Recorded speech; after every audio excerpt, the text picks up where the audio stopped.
خوضوا معنا البحر، نحن معكم في كل جهة. من هنا كان انتقام هذا العدو الإسرائيلي من الشعب الفلسطيني في غزة، لأنه مع المقاومة، لأنه قال كلمات على الفضائيات أوجعت هذا العدو كوجع الصواريخ وكوجع قصف الدبابات وقتل الجنود وتمزيقهم هنا في شرق قطاع غزة.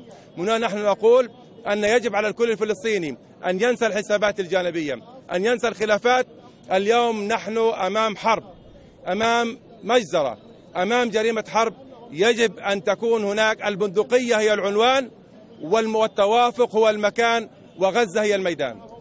في الميدان وأنت تتحدث عنه، حماس تقول إنها تدير الميدان باقتدار وبشكل جيد حتى الآن. كيف تدير حماس شؤون السكان في قطاع غزة، الجانب الإنساني؟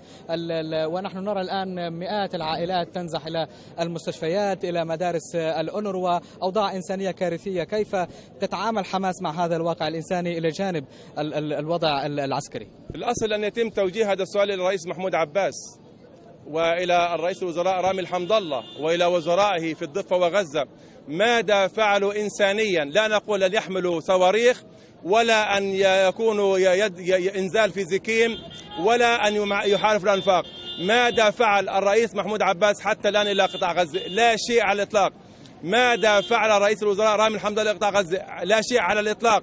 الذي يفعل اليوم الجمعيات والمؤسسات والناس والبيوت والعوائل والأونروا هم اليوم من يساعدون بعضهم البعض في قطاع غزة. نحن نقول بشكل واضح هناك جريمة حرب، نحن نكفي السلطة الفلسطينية الدفاع عن شعبنا، ولكن عليهم أن يقوموا بالحد الأدنى من واجبهم تجاه قطاع غزة، فقط أن يرسلوا إلينا الدواء وأن يحلوا مشكلة الكهرباء وأن يكونوا مع قطاع غزة، أن يستخدموا أوراق ضغط دبلوماسية إعلامية سياسية.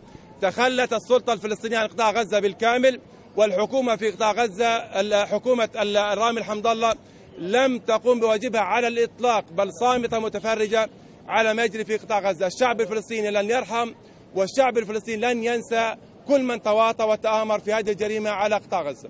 نعم، شكرا لك المتحدث باسم حركة حماس فوزي برهوم. ونفيدكم بآخر التطورات. قبل قليل وصلنا بلاغ عسكري عن كتائب عز الدين القسام تطلق 5 صواريخ من نوع جراد على مدينة بئر السبع في جنوب إسرائيل.